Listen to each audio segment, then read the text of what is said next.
Welcome to R&R Living Life. In this segment of our travels, Rick and I leave Irvinebank and make our way to Herberton, where we spend a couple of hours checking out the town and railway siding. From there we make our way back to Mareeba, where we enjoy a stunning sunset. The following day we journey to Kuranda and the Barren Falls. To end this episode, we revisit Herberton, before continuing our journey back through Ravenshoe. We left Irvinebank, that had an amazing wealth of history, mainly mining, and made our way to Herberton. The road began as a well-signed gravel road until not far from Watsonville. Having read a report from years ago, the sealing of the road westwards from Herberton was only being considered in much longer terms, and I wonder just how much longer terms, as here we were 20 years after the report had been made, and not much of the road had been bitumened. Between Irvinebank and Herberton, the road did become wider and more well maintained, with several kilometres of unsealed gravel before turning to bitumen before the range section near Watsonville. We passed through the small community of Watsonville with its iconic windmill in the middle of the road. Watsonville is known for its rich tin mining history dating back to 1880 and offers a glimpse into the past alongside rugged natural surroundings.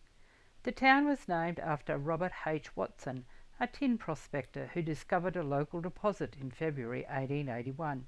We were now on bitumen, and it wasn't long before we were on the outskirts of Herberton, just 18 kilometres from Atherton, situated on Wild River, the oldest town on the Atherton Tablelands, with the entire precinct listed on the National Heritage Register. On arriving in Herberton, we checked out the town before making our way to the Herberton railway station, located at the end of John Street, home of the only railway museum in far north Queensland, where we strolled along the old train line, past the sleeper cutters display shed, railway refreshment room, main railway workshop and maintenance centre, enjoying the fact that we were the only people there, albeit sadly the museum was closed. But what a history this railway precinct has. Ironically, while the choice of Cairns as the rail outlet and port for Herberton ensured the growth of that city, the railway did not reach Herberton until 1910, when the pioneering township had already begun a steady decline, primarily because the rich, easily accessible tin deposit that triggered the 1880 boom had become largely exhausted by that time. Herberton is a pretty little town set in rugged granite hills on the western edge of the Atherton Tablelands, situated at an altitude of 918 metres on the Great Dividing Range. Vegetation ranges from tropical rainforests to the east, wet sclerophyll forests to the north and east, and open tall straight-trunked eucalypt forests providing canopy cover for the lush understory of ferns, herbs and soft-leaf shrubby rainforest plants, and woodlands to the north and west. Several crops are grown around Herberton, and it is a mini salad bowl, with crops including avocados, lettuce, tomatoes, maize and pumpkins. At its pinnacle, Herberton was the richest tin mining field in Australia and was home to 17 pubs, 2 local newspapers and a brewery. Tin mining ceased in Herberton in 1985. After exploring Herberton, we made our way back to Kirribilli Park. I went for a walk around the rodeo grounds that brought back memories of the sights and sounds of my first visit to the rodeo here over 40 years ago. I shake my head and wonder where the time has gone. Later that afternoon, back at Gidget, while watching another stunning sunset, Rick and I made the decision to extend our stay in Mareeba for another day or two. The following day we made our way to Kuranda and the Barren Falls. Kuranda, positioned on the eastern edge of the Atherton Tablelands, just 25 kilometres northwest of the coast, where the Barren River begins a steep descent to its coastal floodplain, is an important wildlife corridor between the Daintree Carbine Tableland area in the north and Lamb Range Atherton Tablelands in the south, two centres of huge biodiversity. The picturesque mountain retreat of Kuranda village is surrounded by the world's oldest living tropical rainforest. Kuranda always amuses me with its delightful mix of quirky surprises, colourful characters, and natural beauty, perched at the top of a rainforest-clad mountain. We had already visited the butterfly sanctuary, the largest butterfly flight aviary and exhibit in Australia, home to over 1,200 magnificent tropical butterflies, so were more interested in seeing the Barren Falls again. Rick and I had been here a couple of times before, once catching the Skyrail Rainforest Cableway, a 7.5 kilometre scenic gondola ride directly over and through the Barren Gorge National Park, offering spectacular views of the Barren Falls or Dindin and the surrounding Barren River Valley, with a return journey on the Kuranda Scenic Railway that meandered through the leafy rainforest adjacent to the rocky abyss of Barren Gorge. Every time I see the falls, it amazes me just how much water flows over it during the wet season, and there is always something new to see. This time we were intrigued by the sculptures on the handrails of the boardwalk. Barren Falls, or Dindin, is a steep 125-metre tiered waterfall that plunges out of the rainforest. Although it is most spectacular after summer or autumn rains, it never ceases to amaze me, even the dainty trickle we saw set against the vast rocky drop. Rick and I walked the 1.2 kilometre return elevated walkway that winds through lush rainforest and open eucalypt forest canopy, where we could look down into the stunning scenery below, and we caught glimpses of the Barren Falls and Barren Gorge. The rocky, wild and undeniably dramatic Barren Falls has a regal presence, with rock formations of the falls incredible. The sheer power of water that eroded some incredible rock formations in the waterfall. This waterfall experience, set against the pristine emerald rainforest, is hard to beat regardless of the amount of water flowing over it. From the Barren Falls station platform, we stopped to watch the diesel-electric locomotive with its 15 restored heritage timber carriages make its way out of the station, and, with all the passengers back on the train, there was only a few tourists left, so got to enjoy the tranquility and serenity of the falls. Not far from the lookout, Rick pointed out a huge bird's nest fern above the walkway. Just walking along the boardwalk was so calming and refreshing. It truly was an incredible experience walking through the world's oldest surviving tropical rainforest. Nature at its finest. After Rick and I had spent a wonderful morning at Barren Falls, or Dindin, we made our way back to Kuranda village to see what new things there were to see. We had thought to stop for a coffee, but the tourist train had just arrived, so the streets were busy with people, so made our way back to Mareeba. We stopped to refuel just outside of Mareeba, picking up a snack, and made our way back to Gidget, where we spent the rest of the day relaxing, before being treated to yet another stunning sunset. The following day we made our way back to Herberton to check out the Mining Museum and Information Centre that occupies the site of the first big tin discovery in Australia, the Great Northern Mine. On this stretch we took a back road along Mareeba-Dimbula Road, and then Chettles Road to Springmount Road, and then to Channel Road, through stunning farming country, past the Tablelands Mill and a massive diversity of crops due to the sandy soil and reliable irrigation from the Mareeba-Dimbula irrigation scheme.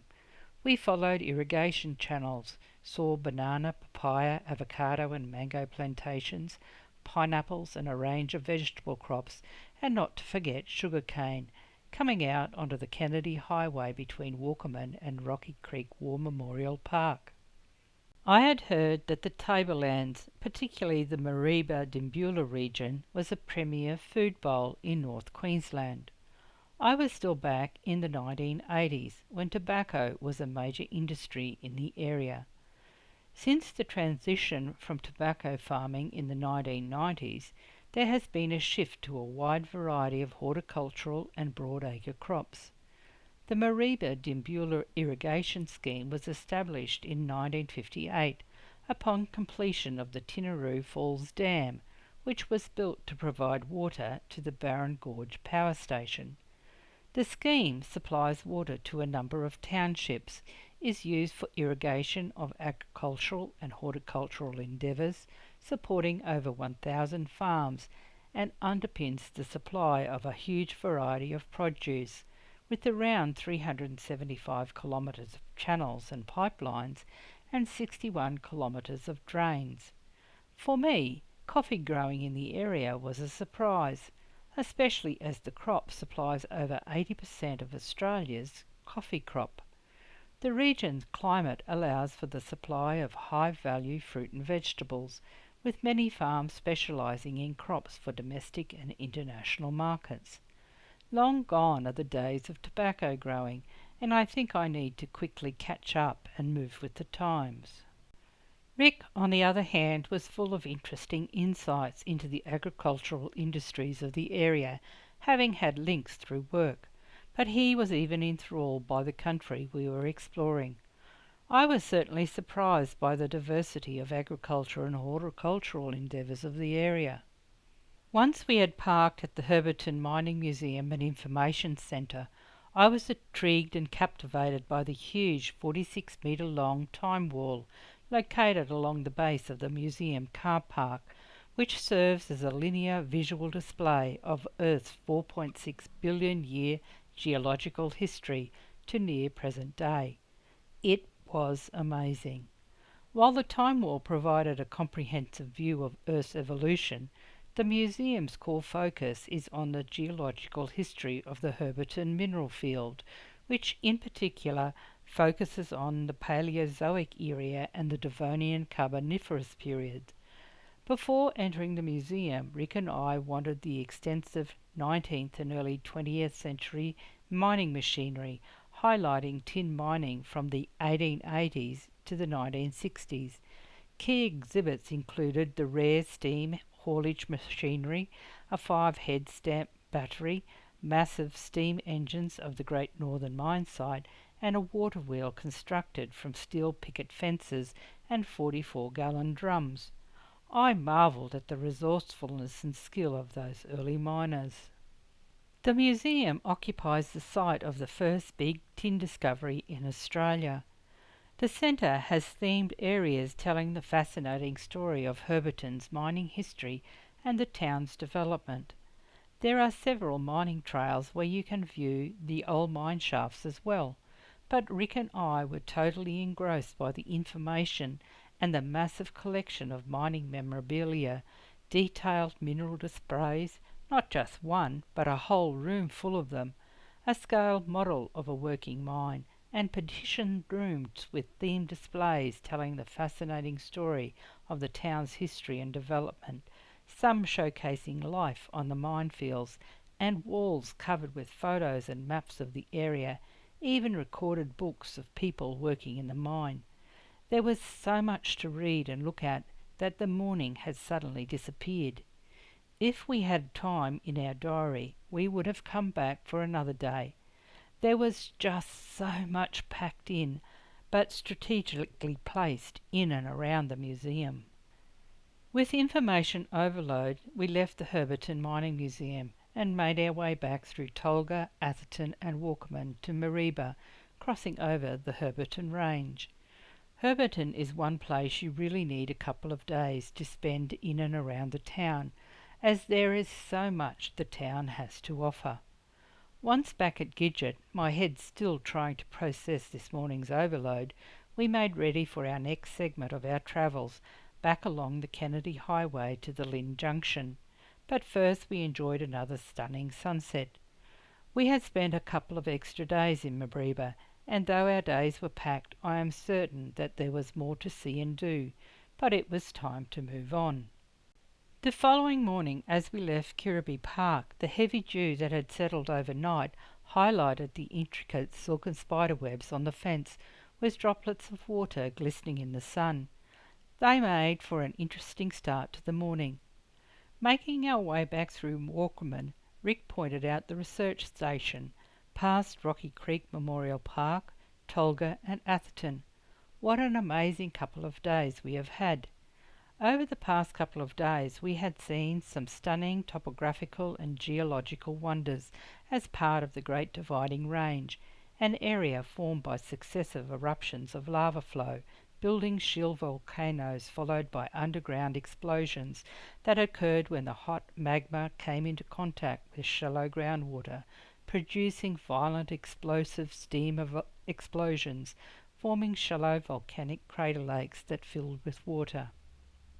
We were leaving behind the Atherton tablelands with its dramatic landscape of rainforests, wetlands and outback savanna that had revealed tropical fruit farms, local dairies, agricultural industries too many to name, mining towns, remnants of once bustling towns now just clinging on. We passed by the historic World War II site of Rocky Creek north of Tolga, the site of the largest military hospital in the Southern Hemisphere, and stepped back in time at the charming heritage-listed towns dotted across the region, littered with rusted, iron-pocked mining equipment, crumbling brickwork and broken, discarded items like bottles and china scattered on the ground, some of which have changed very little over the last 100 years. The area can only be described as a very diverse area, though extremely fascinating.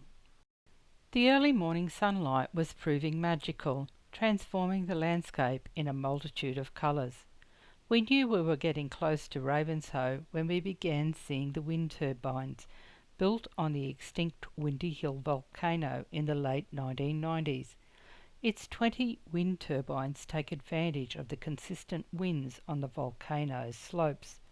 Although the turbines are not like the modern ones, they are still impressive to look at. The site was chosen for its consistent wind resources and suitability for dairy farm land sharing, with the area's exceptionally high wind speeds and its location on elevated land 920 metres above sea level, providing ideal conditions for consistent energy generation. We stopped in Ravenshoe to stretch our legs and check out the highest town in Queensland with the highest pub. Historically a logging town, the community transitioned to tourism, agriculture, beef cattle and dairy farming after 1987. It was noticeably a little cooler here than what we had been experiencing in Mareeba. Rick and I will leave you here in Ravenshoe. Join us next episode as we continue southwards to Charters Towers. Cheers for now. Cherish every moment. Rick and Rosemary. R&R Live in Life.